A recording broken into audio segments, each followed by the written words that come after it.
یا ایھا الذین آمنوا لیستاذنکم الذین ملکت ایمانکم، اب وہی جو سماجی احکام کچھ دیے گئے تھے کہ اذن لیے بغیر تم داخل نہ ہو گھر میں، اور اس طرح کے آداب جو ہیں معاشرتی، ان کے ضمن میں مزید احکام آ رہے ہیں۔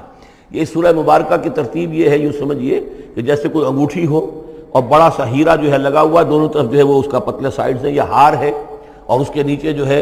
درمیان میں کوئی بڑا ہیرا ہے، دوسری طرف موتی ہیں۔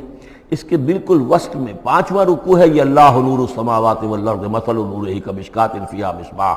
اور آیت نمبر 35 وہ عظیم کوہ نور ہیرے کے مانند ہے۔ پھر دونوں طرف جو ہے یہ مضامین ہیں، کچھ ادھر ہیں سماجی احکام، کچھ ادھر ہیں سماجی احکام، اور اس طریقے سے یہ ایک عجیب بہت خوبصورت ہار کی شکل بن گئی۔ لیستاذنکم الذین ملکت ایمانکم، چاہیے کہ جو تمہارے غلام ہیں اور باندیاں ہیں وہ بھی اجازت لے کے اندر داخل ہوا کریں۔ والذین لم یبلغوا الحلم، اور وہ لوگ بھی تمہارے کہ جو کہ ابھی وہ بالغ نہیں ہوئے ہیں، وہ بچے بھی، منکم ثلاث مرات، 3 اوقات دن رات کے ایسے ہیں کہ جن میں خاص طور پر جو پرائیویسی کا اہتمام ہونا چاہیے، اور اس میں یہ کہ کوئی بھی اجازت لیے بغیر بچے بھی نہ جائیں۔ من قبل صلاۃ الفجر، ایک تو فجر کی نماز سے قبل، وحین تضعون ثیابکم من الظہیرۃ، اور جو تم ظہر کے وقت، ظہیرہ جس کو کہتے ہیں، اپنے کپڑے ذرا اتار کے سستاتے ہو، قیلولہ کرتے ہو، ہلکے کپڑوں کے اندر انسان لیٹتا ہے۔ ومن بعد صلاۃ العشاء، اور نماز عشاء کے بعد۔ ثلاث عورات لکم، یہ 3 اوقات تمہارے پردے کے اوقات ہیں، یہ تمہاری خاص پرائیویسی کے اوقات ہیں۔ لیس علیکم ولا علیہم جناح بعدہن، ان کے علاوہ عام حالات میں کوئی حرج نہیں ہے، بعدہن کہ وہ یعنی وہی تمہارے ملازم ہیں، تمہارے غلام ہیں یا باندیاں ہیں، یا اسی طریقے سے تمہارے بچے ہیں، طوافون علیکم بعضکم علی بعض، وہ آئیں جائیں گھروں کے اندر، ظاہر بات ہے کہ اس کمرے میں آئے ہیں، اس میں گئے ہیں، اس میں کوئی حرج نہیں ہے کہ وہ آئیں جائیں اور پھریں۔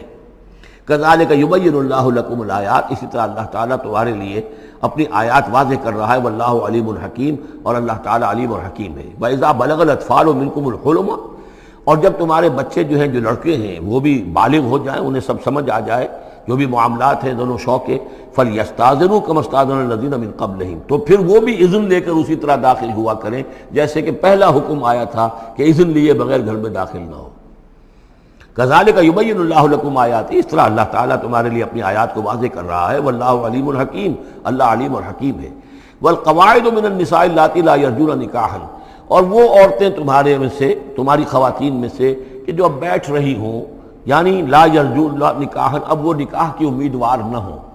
ایک خاص عمر سے گزر چکی ہیں، اب کوئی نکاح وغیرہ کرنے کا سوال نہیں ہے، بیوہ ہیں یا کچھ اور جو بھی معاملہ ہے، لیکن یہ کہ بہرحال اب معمر ہو چکی ہیں، فلیس علیہن جناح ان یضعن ثیابہن، تو ان کے اوپر کوئی حرج نہیں ہے کہ وہ جو اپنے اضافی کپڑے ہیں وہ اتار دیا کریں، یعنی بڑی چادر لے کر ہی نکلنا ان کے لیے وہ لازم نہیں ہوگا، یا اگر اپنے گھروں کے اندر بیٹھ کر وہ جو اوڑھنیاں ہیں ان کو بکل مارنے کی جو ان کی پابندی دوسری خواتین پر ہے، اس میں ان کے لیے درد بھی ہو سکتی ہے، اس لیے کہ اب وہ اس عمر سے گزر چکی ہیں۔ والقواعد من النساء اللاتي لا يرجون نکاحا فليس عليهن جناح ان يضعن ثيابهن غير متبرجات بزینہ، لیکن ان کی نیت یہ نہ ہو کہ وہ اپنی زینت کو وہ ظاہر کریں اور لوگوں کی نگاہوں میں لائیں، نیت کا معاملہ جو ہے وہ دوسرا ہے۔ وَأَن يَسْتَعْفِفْنَ خَيْرٌ لَهُنَّ، اور اگر وہ اس معاملے میں احتیاط ہی کریں تو بہتر ہے، اس رعایت سے فائدہ نہ اٹھائیں تو بہتر ہے، اس لیے کہ شیطان جو ہے وہ ہر وقت طاق میں لگا رہتا ہے، نہ معلوم کس وقت کس کے دل میں کیا خیال پیدا کر دے۔ واللہ سمیع علیم، اور اللہ سب کچھ سننے والا اور جاننے والا ہے۔ لیس علی الاعمی حرج، اب چونکہ یہ جو احکام دیے جا رہے تھے تو اس معاشرے کے اندر ایسا بھی تھا کہ کسی خاندان کے ساتھ کچھ لوگ جو ہیں بیچارے، کوئی لنگڑا ہے، کوئی اندھا ہے، اپنے برادری کا ہے، اپنی رشتہ داروں میں سے، وہ بھی گھر میں رہ رہا ہے، وہ اپنی کوئی آزاد جو معاش اور آزاد جو ہے کوئی معاشرتی حیثیت کا اہل نہیں ہے، تو اب ان کے لیے کیا ہوگا؟ کیا یہ ساری پابندیاں جو ہیں اسی طریقے سے ان کے اوپر بھی پوری طریقے سے عائد کی جائیں گی؟ تو ان کے ضمن میں کہا جا رہا ہے کہ وہ اگر تمہارے گھروں میں رہیں تو کوئی حرج نہیں ہے۔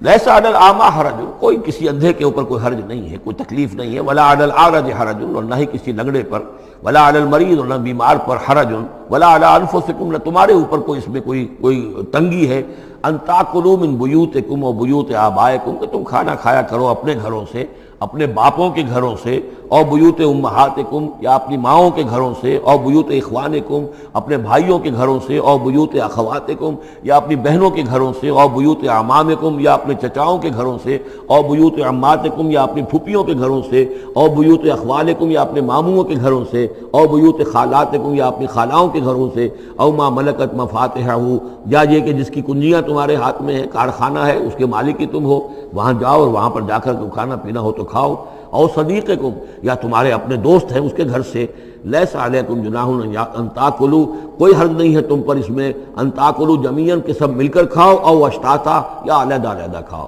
اس کو خام خواہ بعض لوگوں نے عورتوں اور مردوں کے اوپر وہ جو ہے اس کا انطباق کر دیا ہے کہ چاہیں تو عورت اور مرد مل کر کھائیں اور چاہیں تو وہ علیحدہ علیحدہ کھائیں۔ یہاں مراد یہ ہے کہ بسا اوقات ایسے مواقع پر انتظار میں بڑی دقت ہوتی ہے، جیسے آج کل آپ کو معلوم ہے کہ ولیمہ ہے اور ٹائم دے رکھا ہے 9 بجے کا اور 12 بج رہے ہیں رات کے، لڑکی والے تو آئے نہیں ہیں اس لیے ولیمہ ہو نہیں سکتا، بیٹھے ہوئے لوگ سوکھ رہے ہیں، کیا ضرورت ہے؟ جو آئے ہیں وہ کھائیں اور جائیں۔ لہذا یہ نہیں ہے کہ سب کے سب جمع ہو کر ہی اور ایک ہی جمعیت ہو تبھی وہ کھائیں، بلکہ یہ کہ اپنی ضرورت کے تحت جیسے بھی ہو، اگر سب مل جل کر بیٹھ کر کھائیں تب بھی کوئی حرج نہیں، اور اگر علیحدہ علیحدہ گروپس کے اندر یہ کھا لیا جائے تب بھی کوئی حرج نہیں۔ یہ مجلسی احکام جو دیے جا رہے ہیں، اس سے مراد یہ نہیں ہے کہ سطر اور حجاب کے احکام بھی یہاں پہ ٹوٹ جائیں گے، اور یہاں پر جو ہے گھریلو جو ہے اگر پارٹیز کو تھرو کی گئی ہیں تو اس میں کوئی پردے وردے کی حاجت نہیں ہے، اس میں مرد اور عورتیں جو ہیں وہ مخلوط طور پر شریک ہو جائیں، معاذ اللہ، یہ مراد نہیں۔ فَإِذَا دَخَلْتُمْ بُيُوتًا فَسَلِّمُوا عَلَىٰ أَنفُسِكُمْ، پھر جب تم گھروں میں داخل ہو تو اپنے آپ پر سلام بھیجا کرو، یعنی انفسکم سے مراد ہے گھر میں رہنے والے جو ہیں وہ تمہارے ہی میں سے ہیں، تمہارے رشتہ دار ہیں، عزیز ہیں، یا تمہارے اپنے گھر میں بھی داخل ہو تو السلام علیکم کہو۔ تحیۃ من عند اللہ مبارکۃ طیبۃ، یہ دعا ہے اللہ کے پاس سے، اللہ نے تمہیں سکھائی ہے السلام علیکم، اور یہ مبارک بھی ہے اور پاک بھی ہے۔ کذالک یبین اللہ لکم الآیات لعلکم تعقلون، اسی طرح اللہ تعالیٰ تمہارے لیے اپنی آیات کو واضح کر رہا ہے، کھول کر بیان کر رہا ہے تاکہ تم عقل سے کام لو۔